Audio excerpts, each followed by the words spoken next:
किसान, बदलते भारत की शान।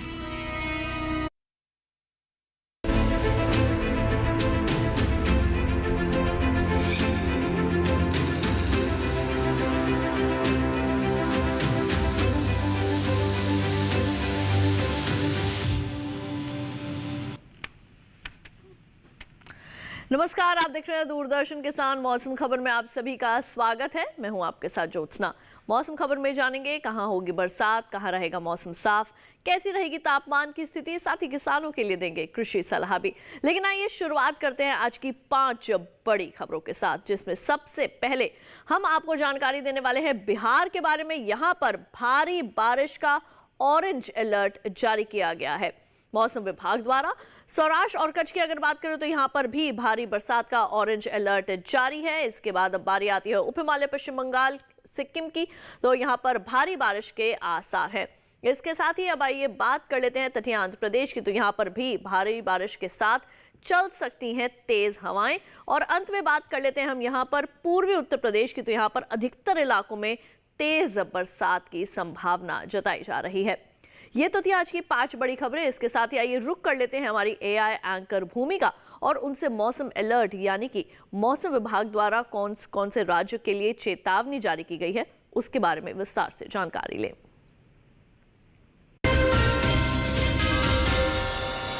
नमस्कार किसान भाइयों और बहनों, आप देख रहे हैं मौसम अलर्ट डीडी किसान पर। मैं हूं आपकी एआई एंकर भूमि। आज हम आपको देश भर में होने वाली मौसम की स्थिति की ताज़ा जानकारी देने जा रहे हैं। उन क्षेत्रों की जानकारी लेते हैं जहां सतर्क रहें। बिहार में कहीं कहीं बहुत भारी बारिश के साथ गरज और चमक के साथ तेज हवाएं चल सकती हैं। वहीं सौराष्ट्र और कच्छ में कहीं कहीं बहुत भारी बारिश होने की संभावना है। अब उन क्षेत्रों की जानकारी लेते हैं जहां नजर बनाए रखें। पूर्वी उत्तर प्रदेश, झारखंड, छत्तीसगढ़, उप हिमालयी पश्चिम बंगाल, सिक्किम, पूर्वी मध्य प्रदेश, गुजरात और तेलंगाना में कहीं कहीं भारी बारिश के साथ गरज और चमक के साथ तेज हवाएं चलने की संभावना है। इसके अलावा विदर्भ में कहीं कहीं भारी बारिश के आसार हैं। वहीं पूर्वी राजस्थान, गांगेय पश्चिम बंगाल, ओडिशा, अरुणाचल प्रदेश, कोंकण गोवा, पश्चिमी मध्य प्रदेश, महाराष्ट्र, तटीय आंध्र प्रदेश और तमिलनाडु पुडुचेरी में कहीं कहीं गरज और चमक के साथ तेज हवाओं की स्थिति बन सकती है। यह थी मौसम की ताजा जानकारी। कृपया सुरक्षित रहें। धन्यवाद। तो दिए हमारी एआई एंकर भूमि, जिनसे आपने विस्तार से जाना मौसम विभाग द्वारा देश के कौन कौन से हिस्सों के लिए चेतावनी जारी की गई है, यानी कि यहाँ कौन कौन से ऐसे राज्य हैं जहाँ पर नज़र बनाए रखने की आवश्यकता है। इसके बाद अब बारी आती है, यहाँ बढ़ते हैं आगे और अब बात कर लेते हैं मौसम पूर्वानुमान की विस्तार से, यानी कि अगले 24 से 48 घंटों के दौरान देश भर में कैसा रहने वाला है मौसम का हाल। शुरुआत करेंगे उत्तर पश्चिम भारत के पर्वतीय क्षेत्रों से। यहाँ पर गिलगित सहित लेह लद्दाख, श्रीनगर और जम्मू कश्मीर में जो है वो बरसात नहीं होगी। हिमाचल प्रदेश और उत्तराखंड में भी बरसात के कोई आसार नहीं है। बात करें पंजाब, हरियाणा, चंडीगढ़, राजधानी दिल्ली की, तो यहां पर भी वर्षा नहीं होगी। पश्चिमी उत्तर प्रदेश में कहीं कहीं बारिश हो सकती है। पूर्वी उत्तर प्रदेश में लेकिन कई जगह वर्षा होने की संभावना है। इसके बाद अब बढ़ते हैं आगे, बात कर लेते हैं हम पूर्वी भारत के उप हिमालय, पश्चिम बंगाल और सिक्किम की, तो यहां पर कहीं कहीं वर्षा होगी। बिहार में भी कुछ एक जगह बरसात हो सकती है। गांगे पश्चिम बंगाल और झारखंड में जहां अधिकतर जगह वर्षा की संभावना है, वो ओडिशा के अंदर भी अनेक जगह वर्षा होगी। जैसा कि आप देख सकते हैं पूर्वोत्तर भारत के लगभग सभी हिस्सों में जो है कहीं कहीं वर्षा होने की संभावना है, यानी कि अरुणाचल प्रदेश, असम, मेघालय, नागालैंड, मणिपुर, मिजोरम और त्रिपुरा में भी जो है वो कहीं कहीं बादल बरस सकते हैं। बारी आती है अब दक्षिण भारत की, तो दक्षिण भारत में अंडमान निकोबार द्वीप समूह में जहां पर अधिकतर जगह वर्षा होने की संभावना है, तो वहीं दूसरी ओर अगर हम बात करें यहाँ पर तेलंगाना, तटीय आंध्र प्रदेश और रायलसीमा की, यहाँ पर भी अधिकतर जगह जो है वो वर्षा हो सकती है। तमिलनाडु, पुडुचेरी में भी जो है वो कहीं कहीं बरसात होगी। इसके बाद अब बारी आती है बढ़ने की आगे और हम बात कर लेते हैं यहाँ पर पश्चिम भारत की, तो पश्चिम भारत में कोंकण, गोवा, मध्य महाराष्ट्र, गुजरात, सौराष्ट्र और कच्छ में भी जो है वो वर्षा हो सकती है। पूर्वी पश्चिमी राजस्थान में भी जो है वो कहीं कहीं बादल बरस सकते हैं। अंत में जायजा लेंगे मध्य भारत का। पश्चिमी मध्य प्रदेश में कई जगह वर्षा होगी। पूर्वी मध्य प्रदेश, छत्तीसगढ़ और विदर्भ में अनेक जगह जो है वो बरसात हो सकती है। यह भी हमने आपको जानकारी दी है मौसम पूर्वानुमान की जो है वो विस्तार से। अब आइए बात कर लेते हैं मौसम की चाल के बारे में, यानी कि पिछले 24 घंटों के दौरान देश भर में कैसा था मौसम का हाल, यानी कि कहां कहां हुई बरसात पिछले 24 घंटों में। पश्चिमी उत्तर प्रदेश और पूर्वी उत्तर प्रदेश में जो है वो बादल बरसे थे पिछले 24 घंटों के दौरान। इसके साथ भी पश्चिमी और पूर्वी राजस्थान के अंदर भी जो है वो बरसात हुई थी। ये हम आपको जानकारी दे रहे हैं मौसम की चाल के बारे में, यानी कि पिछले 24 घंटों के दौरान देश में कहां कहां जो है वो वर्षा देखने को मिली थी। अभी हमने आपको जानकारी दी है पूर्वी पश्चिमी उत्तर प्रदेश और राजस्थान के बारे में। अब बात कर लेते हैं उप हिमालय पश्चिम बंगाल और सिक्किम की, तो यहाँ पर भी पिछले 24 घंटों के दौरान वर्षा हुई। बिहार, झारखंड, ओडिशा और गांगे पश्चिम बंगाल में भी जो है वो बादल बरसे थे। पूर्वोत्तर भारत का अगर रुख करें तो यहाँ पर अरुणाचल प्रदेश, असम, मेघालय लगभग सभी जगह जो है वो वर्षा देखने को मिली। दक्षिण भारत के भी लगभग सभी हिस्सों में, अंडमान निकोबार द्वीप समूह से लेकर तेलंगाना, तटीय आंध्र प्रदेश, रायलसीमा, इन तमाम हिस्सों के अंदर जो है वो पिछले 24 घंटों के दौरान वर्षा देखने को मिली थी। यह हम आपको जानकारी दे रहे हैं मौसम की चाल के बारे में विस्तार से। बढ़ते हैं आगे, बात कर लेते हैं हम यहाँ पर पश्चिम भारत की, तो कोंकण, गोवा, मध्य महाराष्ट्र और मराठवाड़ा में जहां पिछले 24 घंटों के दौरान वर्षा हुई थी, तो गुजरात, सौराष्ट्र और कच्छ में भी बादल बरसे थे। मध्य भारत में भी लगभग सभी हिस्सों के अंदर, पूर्वी पश्चिमी मध्य प्रदेश, छत्तीसगढ़ और विदर्भ में भी जो है वो पिछले 24 घंटों के दौरान बरसात देखने को मिली थी। इसके साथ ही मौसम खबर में वक्त हो चला है एक छोटे से ब्रेक का। जल्द लौटेंगे वापस, कहीं मत जाइए, देखते रहिए दूरदर्शन किसान। प्लेटफॉर्म नंबर 2 से चलने वाली सुपरफास्ट एक्सप्रेस के यात्रियों आई एम हियर। ये तुम्हें नहीं, इसे मोबाइल चार्ज करना। दिमाग चार्ज कर अपना। ऐसे पब्लिक पोर्ट से फोन चार्ज किया तो पर्सनल डेटा होगा पब्लिक। देखा? पापा रुको, मैं पे करता हूँ। No signal. अब क्या करोगे? फ्री वाईफाई है ना? बुद्धू सुधर जा। पेमेंट्स के लिए नो ओपन वाईफाई, यानी फ्रॉड को करो बाय बाय। आरबीआई कहता है करो सही शुरुआत, बनो फाइनेंशियली स्मार्ट। ब्रेक के बाद एक बार फिर आप सभी का स्वागत है दूरदर्शन किसान के मौसम खबर में। मौसम खबर में आइए बढ़ते हैं आगे और अब बात करते हैं तापमान की, यानी कि पिछले 24 घंटों के दौरान देश भर में अधिकतम और न्यूनतम तापमान की स्थिति किस प्रकार की रही, और ये जानना भी आपके लिए जो है वो बेहद ज़रूरी है। देश के मैदानी हिस्सों में सबसे ज़्यादा अधिकतम तापमान कहाँ रहा और सबसे कम कहाँ रहा, ये भी आपको बताएंगे। शुरुआत करेंगे अधिकतम तापमान की स्थिति के साथ, जिसमें सबसे पहले जो है वो हम बात कर लेते हैं पंजाब और चंडीगढ़ की। तो यहाँ पर जो है वो अधिकतम तापमान सामान्य की तुलना में 3.1 से लेकर 5 डिग्री सेल्सियस ज़्यादा दर्ज किया गया। पश्चिमी उत्तर प्रदेश की अगर हम बात करें तो यहाँ पर भी अधिकतम तापमान जो है वो न्यूनतम तापमान की जो है वो हम आपको जानकारी दे रहे हैं। और इसमें अब आइए बात कर लेते हैं पूर्वी उत्तर प्रदेश की और साथ ही पूर्वी मध्य प्रदेश की। तो यहाँ पर जो है वो न्यूनतम तापमान सामान्य के मुकाबले 3.1 से लेकर 5 डिग्री सेल्सियस ज़्यादा जो है वो दर्ज किया गया है। इसके बाद अब बारी आती है उप हिमालय पश्चिम बंगाल और बिहार की। तो यहाँ पर भी जो न्यूनतम तापमान है 5.1 डिग्री सेल्सियस ज़्यादा दर्ज किया गया। छत्तीसगढ़ में भी इसी तरीके की जो है वो न्यूनतम तापमान की स्थिति दर्ज की गई है। अब बारी आती है आपको जानकारी देने की पूर्वोत्तर भारत के बारे में। तो यहाँ पर जो है वो असम और मेघालय के अंदर जो न्यूनतम तापमान है सामान्य की तुलना में 5.1 डिग्री सेल्सियस ज़्यादा जो है वो दर्ज किया गया। अब बारी आती है आपको शेष राज्यों के बारे में बताने की, यानी कि नागालैंड, मणिपुर, मिजोरम और त्रिपुरा। यहाँ पर भी न्यूनतम तापमान सामान्य के मुकाबले 3.1 से लेकर 5 डिग्री सेल्सियस ज़्यादा रहा और इसी तरीके की स्थिति देश के शेष बाकी हिस्सों में जो है वो कुछ एक हिस्सों में देखने को मिली। तेलंगाना की अगर बात करें तो यहाँ पर जो है वो न्यूनतम तापमान 3.1 से लेकर 5 डिग्री सेल्सियस तक अधिक रिकॉर्ड किया गया है। बढ़ते हैं आगे और अब हम यहाँ पर बात कर लेते हैं मध्य महाराष्ट्र और मराठवाड़ा की। तो यहाँ पर भी जो न्यूनतम तापमान है सामान्य की तुलना में 5.1 डिग्री सेल्सियस ज़्यादा रिकॉर्ड किया गया है। इसके साथ ही अब आइए जायजा ले लेते हैं पूर्वी पश्चिमी राजस्थान का और इसके साथ ही गुजरात, सौराष्ट्र और कच्छ का। तो यहाँ पर भी जो न्यूनतम तापमान है सामान्य के मुकाबले 3.1 से लेकर 5 डिग्री सेल्सियस तक ज़्यादा रिकॉर्ड किया गया। तो वहीं देश भर में सबसे कम जो है वो तापमान हिमाचल प्रदेश के ऊना में 11.5 डिग्री सेल्सियस रिकॉर्ड किया गया है। अब आइए बढ़ते हैं आगे, बात कर लेते हैं अधिकतम तापमान के बारे में। तो अधिकतम तापमान में आपको बताते हैं कि गिलगित, लेह लद्दाख और श्रीनगर, जम्मू कश्मीर में अधिकतम तापमान जो है वो सामान्य की तुलना में 5.1 डिग्री सेल्सियस ज़्यादा रिकॉर्ड किया गया है। बारी आती है हिमाचल प्रदेश की, तो यहाँ पर भी जो अधिकतम तापमान है सामान्य के मुकाबले 1.6 से लेके 3 डिग्री सेल्सियस तक अधिक जो है वो मापा गया है। अब आइए बढ़ते हैं आगे, जायजा ले लेते हैं हम यहाँ पर बिहार का। तो यहाँ पर अधिकतम तापमान 1.6 से लेकर 3 डिग्री सेल्सियस ज्यादा रहा और छत्तीसगढ़ में भी इसी तरीके की अधिकतम तापमान की जो स्थिति है वो रिकॉर्ड की गई है। अब बात कर लेते हैं उप हिमालय पश्चिम बंगाल, सिक्किम और गांगे पश्चिम बंगाल की। तो यहाँ पर भी अधिकतम तापमान सामान्य के मुकाबले 3.1 से लेकर 5 डिग्री सेल्सियस ज्यादा रहा। वहां असम और मेघालय में भी इसी तरीके की अधिकतम तापमान की स्थिति दर्ज की गई है। नागालैंड, मणिपुर, मिजोरम और त्रिपुरा सहित जो यहाँ पर ओडिशा है, यहाँ पर भी जो अधिकतम तापमान है सामान्य की तुलना में 5.1 डिग्री सेल्सियस ज्यादा रिकॉर्ड किया गया। आप देख सकते हैं तमिलनाडु, पुडुचेरी और केरल के अंदर भी जो अधिकतम तापमान है वो सामान्य की तुलना में 1.6 से लेकर 3 डिग्री सेल्सियस तक ज्यादा रिकॉर्ड किया गया है। यह हम आपको जानकारी दे रहे हैं अधिकतम तापमान के बारे में। और इसके साथ ही मैदानी हिस्सों में सबसे ज्यादा अधिकतम तापमान त्रिपुरा के कैलाशहर में 36 डिग्री सेल्सियस रिकॉर्ड किया गया है। इसके साथ ही आइए बढ़ते हैं आगे और अब जानते हैं देश के शेष हिस्सों के अधिकतम और न्यूनतम तापमान की स्थिति के बारे में।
मौसम खबर में वक्त हो चला है एक और छोटे से ब्रेक का। जल्द लौटेंगे वापस अन्य जानकारियों के साथ। कहीं मत जाइए, देखते रहिए दूरदर्शन के साथ।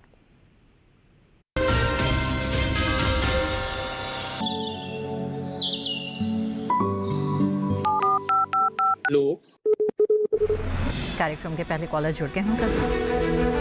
इस बीच हमारे पास कुछ ईमेल्स भी आए हैं। सवाल पूछिए अपना। में जो मकान पैदा करेंगे इनमें कौन सी सावधानी बरतनी है? गर्म इलाकों के लिए आप HRM99 इनसे आप कुछ फल ले सकते हैं। जैस्मीन के पेड़ पे जैस्मीन फल निहार। उसको पूरी खुली धूप चाहिए। फसल में कीट लगा हो या कोई बीमारी, पशुपालन में हो कोई दिक्कत या चाहिए कोई जानकारी, फोन उठाइए, नंबर मिलाइए और कहें हेलो किसान। सोमवार, बुधवार और शुक्रवार शाम 6 से 7 बजे सिर्फ डीडी किसान पर।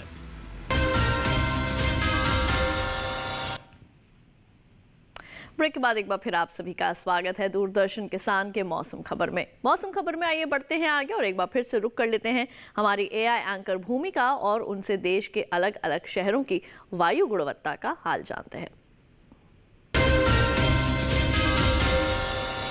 अब बढ़ते हैं आगे और जानते हैं कि देश के अलग अलग शहरों में वायु की गुणवत्ता का हाल। सबसे पहले बात करते हैं देश की राजधानी दिल्ली की, जहां वायु की गुणवत्ता सूचकांक 276 दर्ज किया गया, जो कि कम खराब की श्रेणी में है। पुणे की बात करें तो यहां वायु की गुणवत्ता संतोषजनक रही, यहां वायु गुणवत्ता सूचकांक 83 दर्ज किया गया। वहीं मुंबई की बात करें तो यहां वायु की गुणवत्ता संतोषजनक रही, यहां गुणवत्ता सूचकांक 73 दर्ज हुआ। कोलकाता में गुणवत्ता सूचकांक 45 दर्ज किया गया, जो कि अच्छी की श्रेणी में है। वहीं बेंगलुरु में वायु गुणवत्ता सूचकांक 70 दर्ज किया गया, जो कि संतोषजनक की श्रेणी में आता है। लखनऊ की बात करें तो यहाँ वायु गुणवत्ता संतोषजनक रही, यहाँ सूचकांक 58 दर्ज किया गया। पटना की बात करें तो यहाँ की वायु गुणवत्ता सूचकांक 104 दर्ज किया गया, जो कि औसत की श्रेणी में है।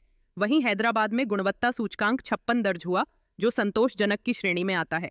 अहमदाबाद में वायु की गुणवत्ता अच्छी रही, यहाँ गुणवत्ता सूचकांक 45 दर्ज किया गया। कृपया अपनी सेहत का ध्यान रखें। हम फिर मिलेंगे, तब तक के लिए नमस्कार।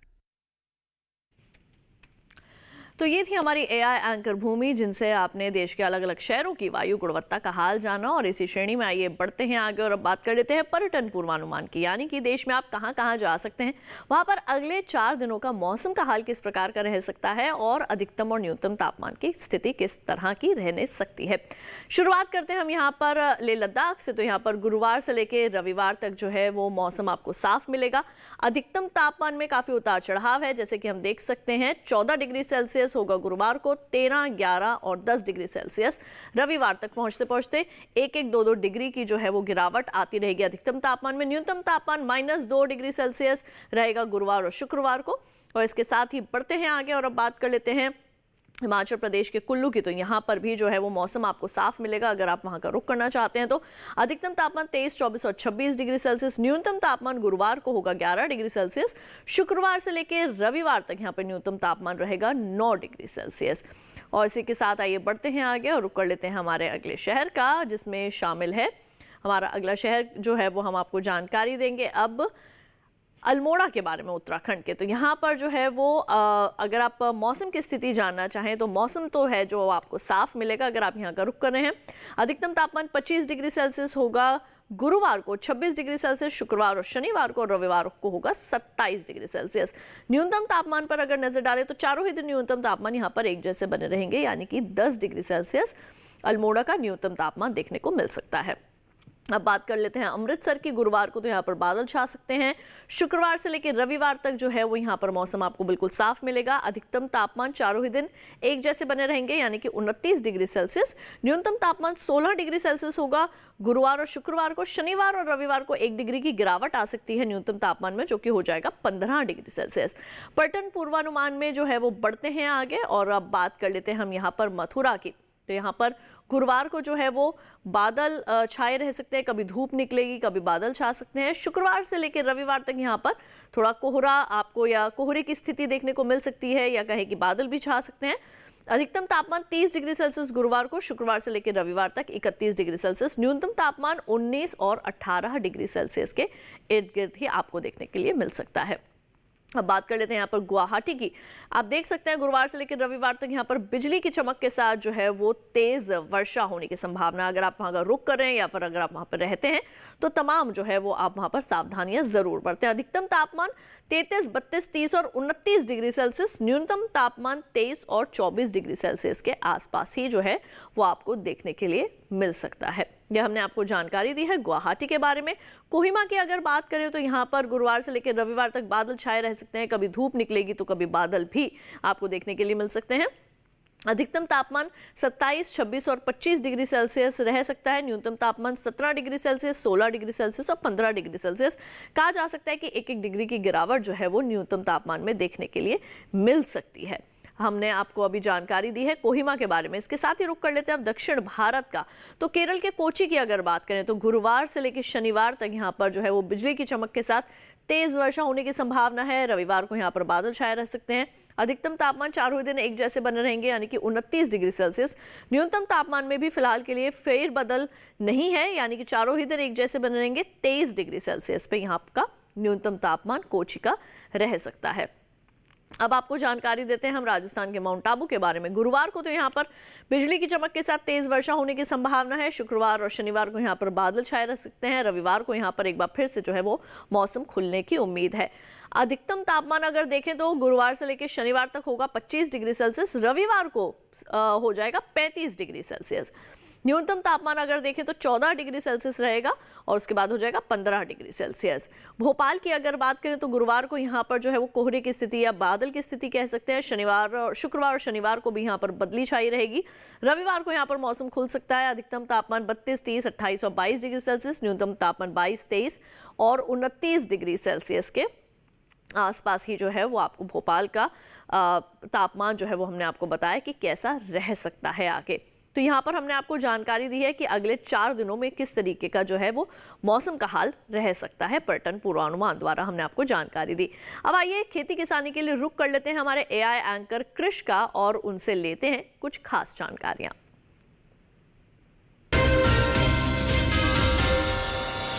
नमस्कार, आप देख रहे हैं डीडी किसान। मैं हूं एआई कृष और आज हम भारत के विभिन्न राज्यों में होने वाली खेती किसानी से संबंधित सलाहों के बारे में पूरी जानकारी देंगे। पंजाब में किसान धान और कपास की पकी फसलों की कटाई और तुड़ाई का काम कर लें। यहाँ इस मौसम में प्याज, फूल गोभी, पत्ता गोभी, टमाटर और ब्रोकली के नए पौधों का रोपण किया जा सकता है। साथ ही यहाँ के किसान सरसों, मूली, गाजर, धनिया, मेथी और पालक जैसी सब्जियों की बुवाई भी कर लें। राजधानी दिल्ली के किसान धान की पकी फसलों की कटाई जारी रखें। दिल्ली में इस समय मटर, गाजर, सरसों, मूली, पालक और धनिया की बुवाई की जा सकती है।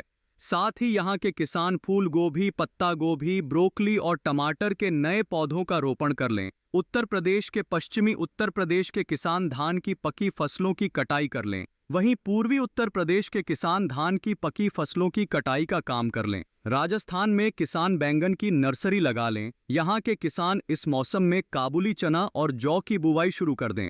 मध्य प्रदेश के निमाड़ घाटी इलाकों में काबुली चने की बुवाई की जा सकती है। वहीं यहाँ के बुंदेलखंड इलाकों में किसान आलू, लहसुन और सरसों की विभिन्न किस्मों की बुवाई कर लें। मध्य प्रदेश के झाबुआ पहाड़ी इलाकों के किसान कपास के खेतों में पानी जमा न होने दें।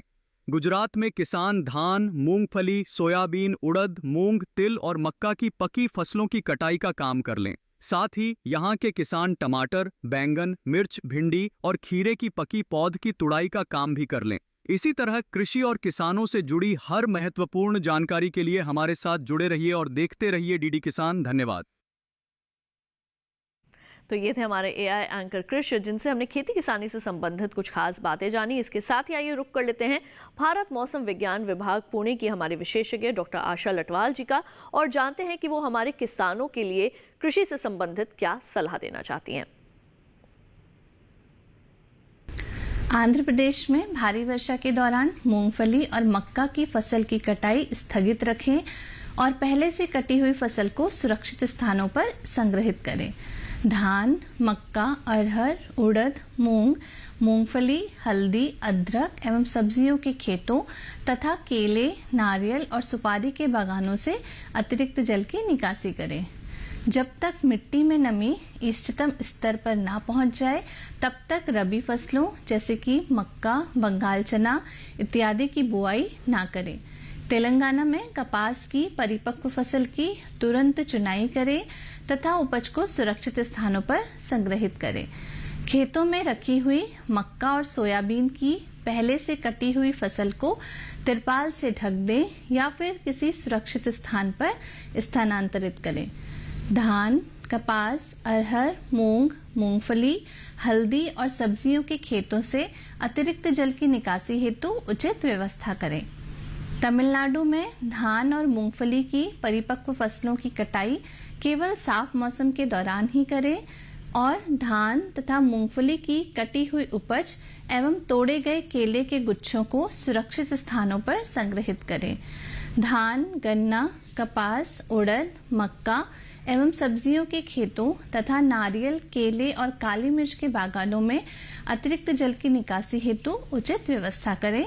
भारी वर्षा के दौरान धान की रोपाई या सीधी बुआई ना करें। केरल में धान की परिपक्व फसल की तुरंत कटाई करें तथा उपज को सुरक्षित स्थानों पर रखें। धान, अदरक एवं सब्जियों के खेतों और केले, नारियल, सुपारी, इलायची तथा काली मिर्च के बागानों में पर्याप्त जल निकासी की सुविधा सुनिश्चित करें।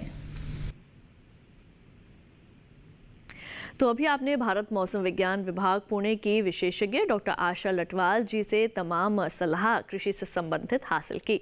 इसके साथ ही आइए मौसम खबर में बढ़ते हैं आगे और अब बात कर लेते हैं आज की फसल की। तो किसान भाइयों बहनों, पालक की बुआई के लिए ये समय काफ़ी अच्छा है। पालक की बुआई आप किस तरीके से कर सकते हैं, साथ ही अच्छी फसल हासिल करने के लिए कौन सी ऐसी किस्में हैं जिनका आप चयन कर सकते हैं, रोगों और कीटों के प्रकोप से किस तरह से अपनी फसल को बचा सकते हैं जिससे कि आप ज़्यादा से ज़्यादा मुनाफा अर्जित कर पाएं। आइए तमाम जानकारियां लेते हैं कृषि विशेषज्ञों की सलाह पर आधारित इस खास रिपोर्ट में।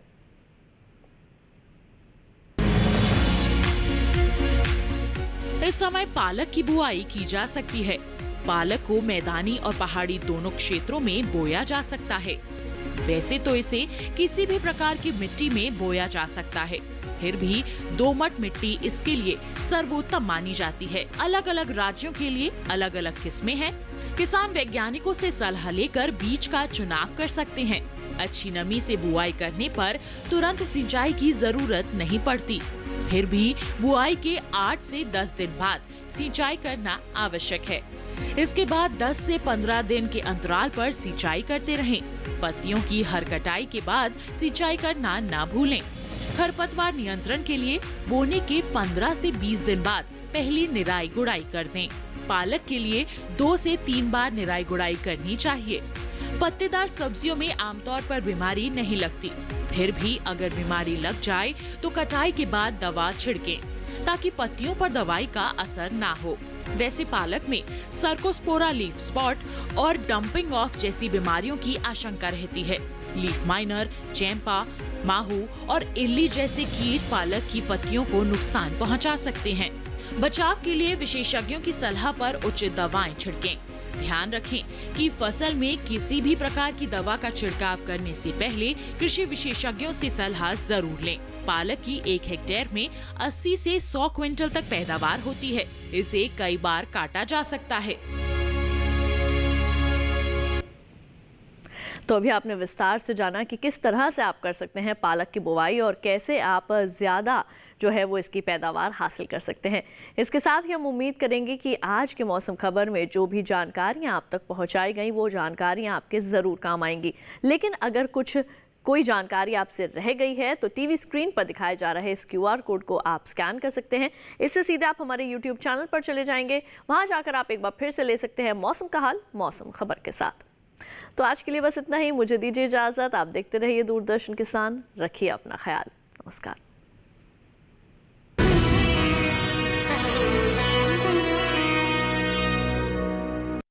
नमस्कार किसान भाइयों और बहनों, आप देख रहे हैं मंडी खबर। मैं हूं आपकी AI एंकर भूमि। आज हम आपके लिए लाए हैं देश भर की मंडियों से ताज़ा तरीन भाव। सबसे पहले जौ के भाव। राजस्थान की लालसोट मंडी में जौ की कीमत रही 1890 रुपये प्रति क्विंटल। राजस्थान की ब्यावर मंडी में जौ के सौदे 2575 रुपये प्रति क्विंटल पर हुए। उत्तर प्रदेश की गोरखपुर मंडी में जौ बिका 2365 रुपये प्रति क्विंटल पर। अब जानते हैं ज्वार के भाव। गुजरात की राजकोट मंडी में ज्वार की कीमत रही 4095 रुपये प्रति क्विंटल। राजस्थान की ब्यावर मंडी में ज्वार 2400 रुपये प्रति क्विंटल पर बिका। उत्तर प्रदेश की कानपुर मंडी में ज्वार के सौदे 3699 रुपये प्रति क्विंटल पर हुए। अब मक्का के भाव की जानकारी। गुजरात की जंबूसर मंडी में मक्का का भाव रहा 2000 रुपये प्रति क्विंटल। मध्य प्रदेश की अलीराजपुर मंडी में मक्का का भाव रहा 1600 रुपये प्रति क्विंटल। राजस्थान की ब्यावर मंडी में मक्का का भाव रहा 2500 रुपये प्रति क्विंटल। सभी भाव आवक और गुणवत्ता के अनुसार हैं। तो ये था आज का मंडी भाव। आप देखते रहिए DD किसान। धन्यवाद। बनासकांठा जिले के हुनरमंद किसान, धावर इलाके के किसानों के बढ़ते कदम। सरसों मूंगफली की खेती से पाई पहचान। इस रविवार धावर के किसानों की कहानी। मंडी.com सिर्फ DD किसान पर सुबह 8:30 बजे और शाम 5 बजे।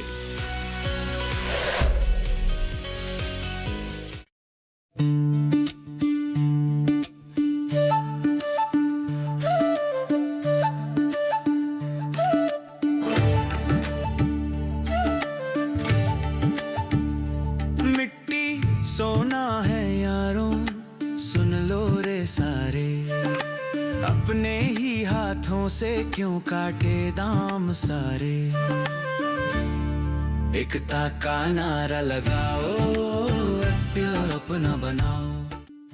किसान उत्पादक संगठन समागम पर विशेष कार्यक्रम 30 अक्टूबर दोपहर 2:30 बजे, 4 बजे और शाम 6:30 बजे सिर्फ DD किसान पर।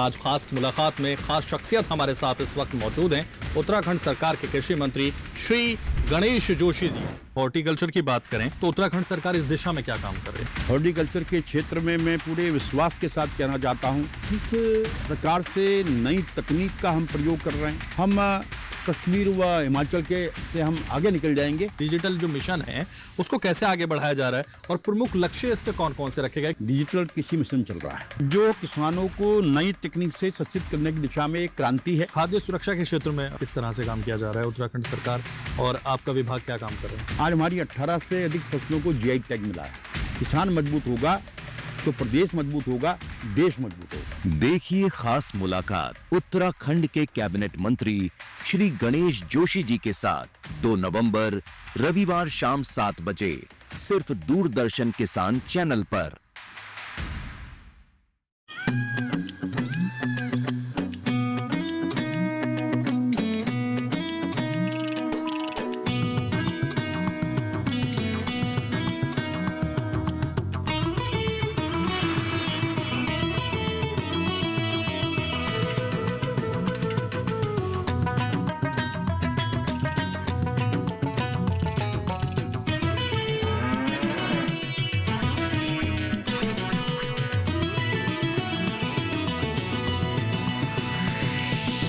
डीडी किसान, बदलते भारत की शान।